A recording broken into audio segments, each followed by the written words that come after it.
¿Qué tal, amigos del Descubierto? Como siempre es un placer darles la bienvenida. Hoy recibiendo la visita del diputado por Primero Justicia, representante del Estado Táchira, Miguel Alejandro Pizarro Rodríguez, además colega comunicador social egresado de la Universidad Central de Venezuela. Bienvenido. Muchas gracias, Eduardo. ¿Cómo estás?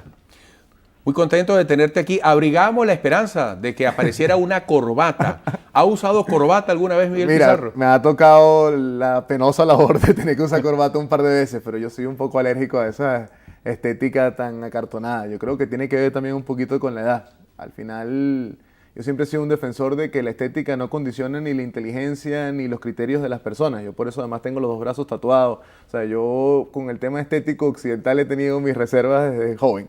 En todo caso, estás en tu expresión más sobria, desde el punto de vista del look. Sí, no, y me ha tocado ponerme a veces saco y todo lo demás, pero intentamos ponernos hoy a la altura del espectáculo que estamos aquí. Qué bueno, bienvenido. Un petareño que vive su infancia desde el primer año en el estado Táchira, por eso eres representante de Táchira en la Asamblea Nacional. ¿Cómo fue eso?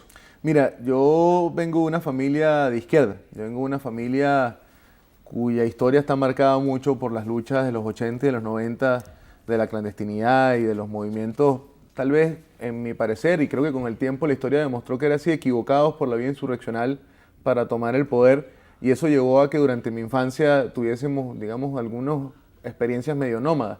A mí me tocó mis primeros años de infancia vivirlos en el estado Táchira, donde estaba el pueblito donde creció mi abuela y donde vivió mi abuela materna, por razón de la clandestinidad de mi papá y de los movimientos que en ese momento tomaban ellos como tarea política, y se nos dio la oportunidad en el 2010 de asumir como compañeros de fórmula en un circuito, de esos circuitos que nadie le daba mucho porque se ganara, esos mensajes que le ponían uno la mano en el hombro y decían vaya para que aprenda a hacer campaña y aprenda a ser candidato, y por trabajo y por dedicación logramos ganar el circuito, y hoy 5 años después hemos podido tomar la palabra en la Asamblea Nacional y llevar el mensaje de muchos jóvenes que hoy no tienen voz en nuestro país, para poder de esa forma poner criterios y posturas que se alejen de los dos extremos que tanto daño le hacen al país. ¿Eres el diputado más joven? Por un mes yo fui más joven y soy más joven que el diputado, el fallecido diputado Robert Serra, y eso es un debate que yo creo que no es tampoco tan significativo dar, pero con mucho honor y con mucho orgullo yo pude decir en primera intervención que era el diputado más joven y que eso era producto de una alternativa que le daba espacio a quienes de forma distinta asumíamos el compromiso político. Por cierto, te hizo ganar muchas antipatías cuando expresaste tu condolencia solidariamente en las redes sociales por la muerte del diputado Serra. Sí, Eduardo, al final los radicalismos tienen a veces expresiones que afloran como lo más básico del instinto del ser humano. Y los radicalismos han hecho muchas veces que en nuestro país las formas terminen derivando en confrontación y no en respeto mutuo. Yo con el diputado Serra tenía profundas diferencias políticas, públicas, notorias. Usualmente uno le respondía al otro o viceversa en los debates de la Asamblea, pero en el fondo nos unía una gran amistad de edad, de participación en el mismo foro político, y eso a veces hay algunos a los que no les gusta que se exprese. ¿Te identificas en la izquierda, papá chileno exiliado de la dictadura chilena, mamá andina, fue secretaria de la fracción parlamentaria desde los 90 a través de la coalición de izquierda en el Congreso, Partido Comunista de Venezuela, MAS y MIR, y te incorporas además a la política como hombre de izquierda en el chavismo? Vienes del chavismo, entras a Podemos en esa condición, pero después pasas a Avanzada Progresista y hoy Primero Justicia. ¿Qué pasó? Empecemos por lo primero, por el tema familiar. Yo vengo de una familia donde la política siempre fue algo natural. Yo vengo de una familia donde mamá le tocó asumir muchas veces el rol de madre y padre en el hogar con nosotros por las tareas que asumía mi papá, y donde la discusión política siempre fue algo muy natural. Desde muy chiquito además me tocó, y yo se lo agradezco a mis padres, ser bastante asiduo a la lectura. A los 13 años yo me leía ya El quehacer de Lenin. Con el tiempo yo fui leyendo mucho de teoría política, y por eso yo creo en la izquierda de verdad, no en esto que tiene discurso de izquierda pero tiene las peores prácticas de la derecha o de los regímenes más autoritarios. Al final yo creo en la izquierda de la solidaridad social, yo creo en la izquierda de la democratización verdadera de los derechos, yo creo en la izquierda del respeto y de la tolerancia, yo creo en la izquierda de la autocrítica. Yo creo en la izquierda que es capaz de resolver los problemas estructurales de la gente y no utilizarlos para la venganza, sino construir en base a los problemas soluciones concretas. Yo creo en la izquierda que reconoce al adversario y lo respeta. Yo creo en la izquierda incluyente. Y en esa izquierda he militado toda mi vida, y lamentándolo mucho, quienes hoy gobiernan con un discurso de izquierda, pero con una práctica muy alejada de lo que en la teoría y en el espíritu de la esencia de la izquierda existe, han venido convirtiendo esa palabra o satanizando esa palabra, esas posturas ideológicas. Yo creo que después con el tiempo podremos volver a la normalidad en nuestro país donde las posturas ideológicas puedan discutirse sin ser enemigos. Ahora, sobre el tema de la militancia partidista, nosotros entramos en el 2006 a Podemos en el marco de cuando el presidente Chávez llamaba a la conformación del Partido Socialista Unido de Venezuela. Recuerden que cuando eso le preguntan a Ismael García sobre su opinión, Ismael dice que Podemos no se suma al Partido Socialista Unido porque el pensamiento único, el pensamiento uniforme, era el peor adversario que tiene una revolución. La uniformidad del pensamiento en cuanto a la disciplina militar es lo peor que le puede pasar a un proceso político y por eso lo adversaban.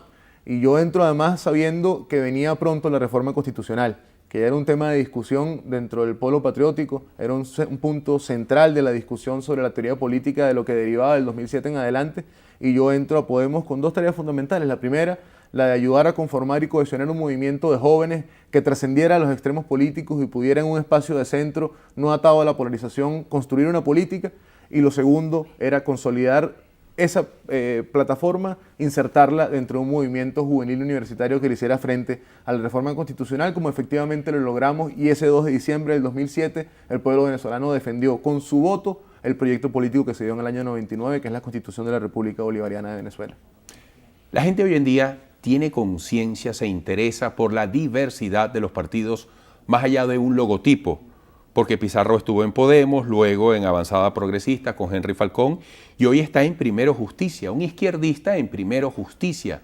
Claro, y además, ¿Cómo convives allí cuando desde el chavismo se le dice a la unidad la mesa de la ultraderecha y todo el tiempo hablan de la extrema derecha y del capitalismo y del imperialismo? Mira, Primero Justicia es un partido de centro, al que nosotros entramos además con la convicción de ser útiles para la política en este país. Primero Justicia es un partido que ha logrado construir una plataforma orgánica que tiene presencia desde el pueblo y el caserío más pobre hasta la ciudad más urbana, más elitesca que existe en nuestro país. Es un partido que desde el centro ha logrado generar espacios de discusión y de construcción colectiva de la política de personas de orígenes tan distintos como Julio Borges e Ismael García, de personas con visiones políticas tan diversas como puede ser la mía, con el concejal Alejandro Vivas, que viene del movimiento social cristiano. Al final, un partido de centro como Primero Justicia ha decidido poner énfasis en donde todos estamos de acuerdo, en lo social. Es un partido que cree que nadie debería hacer colas para poder comprar comida. Es un partido que cree que lo que cada quien gane debería alcanzarle para poder vivir y comer tranquilo. Es un partido que cree en los derechos laborales. Es un partido que cree en las reivindicaciones esenciales de la vida humana y es un partido que pone como centro de su acción política al ser humano y todas sus necesidades y todas sus capacidades.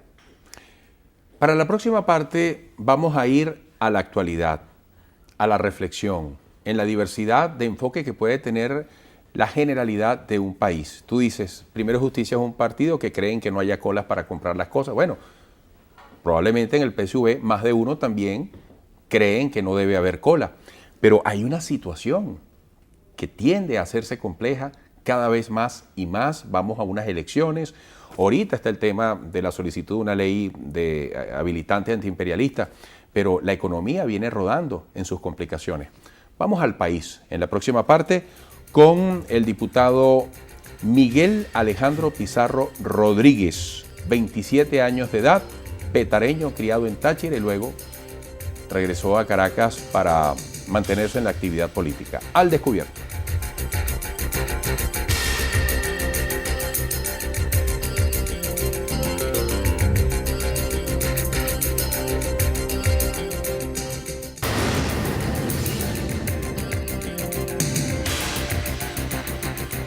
Miguel Pizarro, desde el Ejecutivo, desde el chavismo, se le pide con extrañeza, con reclamo a la oposición que más allá del comunicado que fue emitido esta semana, haya un pronunciamiento más contundente ante las apetencias imperialistas, injerencistas, golpistas, a propósito de este impasse que ha tomado mayor intensidad en días recientes.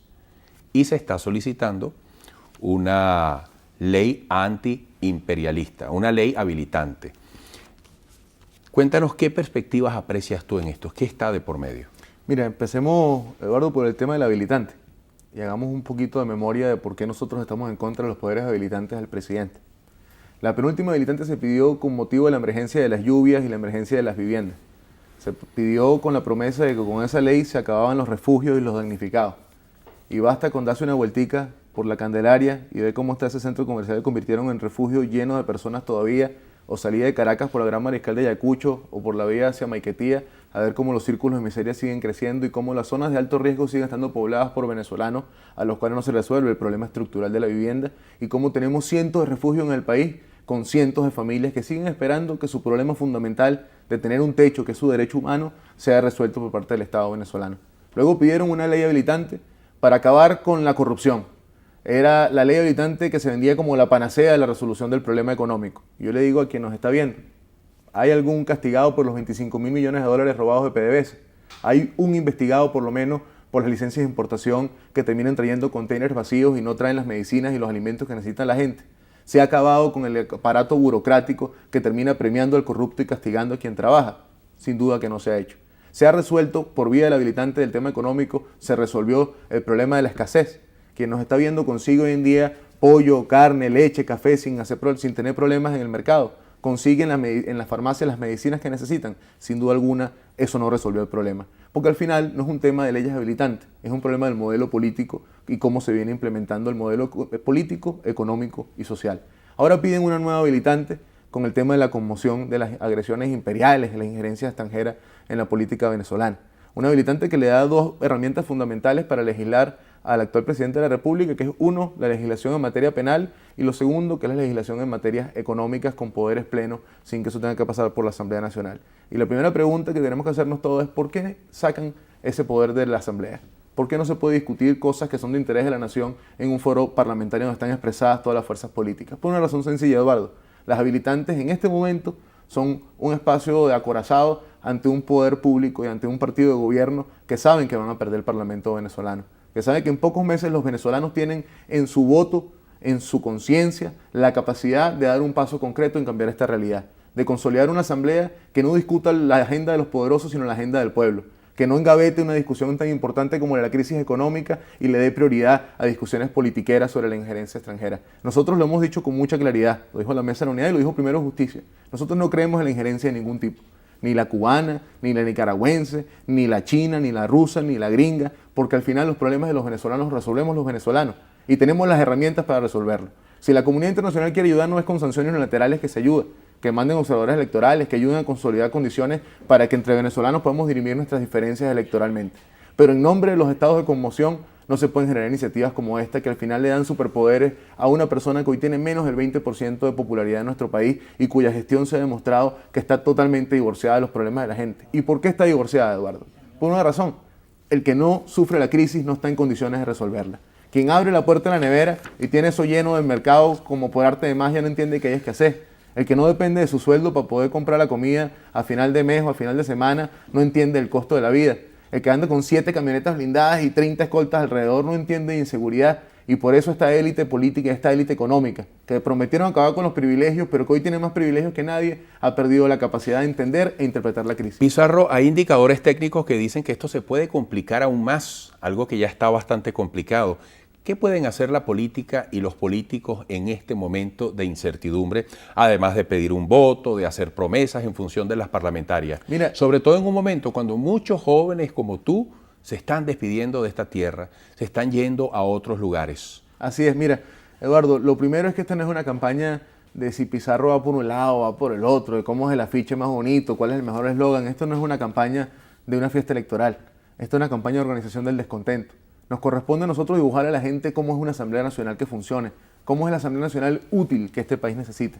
Imagínense ustedes una asamblea donde un crédito adicional que vaya al gasto militar no sea aprobado, sino que sea reinvertido para el gasto social, que sea reinvertido en la inversión social para que funcionen misiones o para que funcionen los temas fundamentales como la alimentación y la salud. Imagínense una asamblea donde no vaya el vicepresidente Arriaza a echar un discurso de 2 horas en la memoria y cuenta, donde haga mucha memoria y no dé ninguna cuenta, sino donde se pueda interpelar y revisar las gestiones ministeriales. Imagínense una asamblea donde mediante la mayoría de los diputados se pueda aprobar una ley de amnistía y perdón político que le dé la libertad a todos los presos políticos y les permita estar nuevamente con sus familias. Una asamblea que garantice que los temas de la gente tengan un espacio de discusión, pero sobre todas las cosas, que tenga propuestas concretas de cómo resolver la crisis. Que aquí no se siga invirtiendo en propaganda gubernamental, sino se pueda eso reorientar a alimentos y a medicina. Que aquí no haya impunidad en los casos de corrupción, sino que se puedan abrir investigaciones y se castigue a quienes se debe castigar, pero sobre todo una Asamblea Nacional que permita que nos reconozcamos, que permita que los epítetos, los peyorativos, los calificativos que alejan a la gente de la política sean materia del pasado y podamos nosotros trascender a un poder para el pueblo, no un poder para los poderosos, sino un poder que permita que usted que está en su casa tenga un espacio en el que se sienta representado. Que cuando usted prenda al canal de la Asamblea no le dé asco lo que ella escucha, sino quiera escuchar porque está viendo que están construyendo soluciones. ¿El requisito indispensable es la amplia mayoría? El requisito indispensable es ganar a la mayoría de la Asamblea Nacional, porque con la mayoría de la Asamblea Nacional nosotros podemos cambiar parte de la realidad que hoy en día tenemos. Ahora, el cambio político profundo no tiene que ver nada más con un cambio burocrático. Nosotros no podemos esperar que lleguen nada más las elecciones para actuar. Y es por eso que desde ahorita hay que hacer acompañamiento profundo a la gente. No es acompañamiento electorero, ya tomarse una fotico en la cola y después volverte para tu casa. No es tampoco ese acompañamiento electorero de hacer denuncias y nunca poner una propuesta. Es el acompañamiento real y sincero a un pueblo que está desconectado de un proyecto político que en algún momento le prometió satisfacer la deuda social y hoy en día ha multiplicado las penurias y los problemas de la gente. La canciller ha dicho, Pizarro, que Estados Unidos quiere llevarnos a un bloqueo financiero económico, que incluso hoy en día el empresariado venezolano, los industriales, deberían estar reaccionando contra los Estados Unidos porque ellos van a ser afectados por igual independientemente de la ideología. Mientras llega todo eso, mientras se define la fecha de las parlamentarias y se reinstitucionaliza, como ha prometido la MUD, el país, en este momento, ¿qué se le dice a la Venezuela que siente que las cosas se están complicando? Mira, lo primero que hay que decirle a nuestro pueblo, Eduardo, y se lo dice además un joven que entró en política a los 13 años, que llegó a la Asamblea con 21 años y que podríamos haber optado por ser un joven normal de los que va a la playa, de los que tiene una vida social normal, pero nos dedicamos al servicio, es que basta con ver a las 5 de la mañana cómo se despierta nuestra gente para ir a trabajar para saber que aquí no está todo perdido. Que basta con saber que en nuestro campo hay tierra suficiente para producir y gente con ganas de producir productos hechos en Venezuela para saber que aquí no hay cómo perder la esperanza. Que basta con darnos cuenta que entre hermanos y en el medio de la crisis hoy otra vez nos reconocemos y que las diferencias que marcaron los poderosos son parte del pasado para saber que hay esperanzas de cambiar. Aquí se trata, Eduardo, no de esperar electoreramente que llegue la fecha de las elecciones. Aquí se trata de desde ahorita hacer una política que permita que el venezolano se reconcilie con la política porque entienda que sea servicio público, porque vea en el político un reflejo del ejemplo del país que quiere, un político que no hable de restauración, que no venga tampoco aquí a borrar lo que ha pasado en estos últimos años, sino que por el contrario agarre como punto de partida y pueda avanzar hacia el futuro. Aquí a quienes nos ven, nuestros enemigos más grandes no están en el poder, nuestro enemigo más grande es la desesperanza de creer que estamos condenados a vivir como hoy en día estamos viviendo. Que usted que nos ve está condenado a hacer cola siempre para comprar las cosas, que está condenado a ruletear por los hospitales para que haya servicios públicos. Esa realidad de sufrimiento, esa realidad de indignación, porque al final todo el mundo se indigna sin importar su clase social, cuando para poder comprar con su propia plata las cosas tiene que hacer una cola de 2 o 3 horas. Esa realidad es cambiable, esa realidad la podemos cambiar, pero para cambiarla hay que hacer 2 cosas fundamentales. La primera es entender que hoy la política es demasiado importante para que sea nada más de los políticos. Hoy la política es de cada uno de nosotros. Hoy la política es de ustedes, es de los que nos ven, es de todo el que tiene participación en este país. Nos corresponde reconocernos entre hermanos. Y lo segundo tiene que ver con la organización. Aquí no va a venir un Mesías a resolver las cosas por nosotros. Aquí no va a venir otro país a resolver las cosas por nosotros. Aquí nosotros mismos vamos a resolver las cosas y para eso tenemos que organizarnos. La única forma de derrotar al poder es que los que somos más, que es el pueblo venezolano, nos organicemos para contenerlo. Pizarro, en la próxima parte, un joven de 27 años que habla con ese espíritu, siento yo, conciliador, que intenta llegarle a todo un país, reconociendo la realidad de una situación sin perder la esperanza y destacando nuestras fortalezas. Yo quisiera que nos cuentes cómo visualizarías ese país mejor. Tú has dicho que no viene un Mesías, tú eres chavista, eres de izquierda, eres joven, estás en la política, eres revolucionario. Mira, decía el Che que ese joven y no ser revolucionario es una contradicción hasta biológica, también lo decía Allende. Al final las revoluciones, Eduardo, no las denuncia quien gobierna, sino las acciones de cada quien. En la próxima parte, ¿cómo se puede dar la convivencia con signos divergentes? Y te pregunto por el diálogo. Hasta el nuncio apostólico insiste con la necesidad de diálogo. ¿Es que acaso en este país se puede resolver toda esta situación desde el poder sin contar con el adversario político, sin contar con ese otro brazo, todos montados en el mismo barco? Al regreso, Miguel Alejandro Pizarro Rodríguez, colega comunicador social, diputado por Primero Justicia ante la Asamblea Nacional.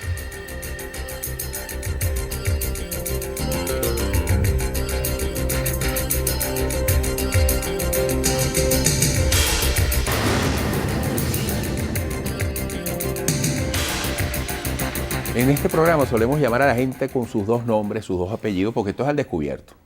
Te has sentido un poco extraño, ¿no? Miguel, sí. Alejandro Pizarro Rodríguez. Además que todo el mundo me dice Pizarro, ni siquiera el Miguel. Además, es muy usado tampoco. Bueno, tipo lista en el colegio, que por sí. Cierto, ¿cómo es esto que te votaron de 2 liceos? ¿Tú eras mala conducta? No, es que yo desde muy chiquito creía en el activismo político y yo soy un objetor de conciencia. Yo nunca he creído que la cultura militar debe ser parte de la educación media venezolana.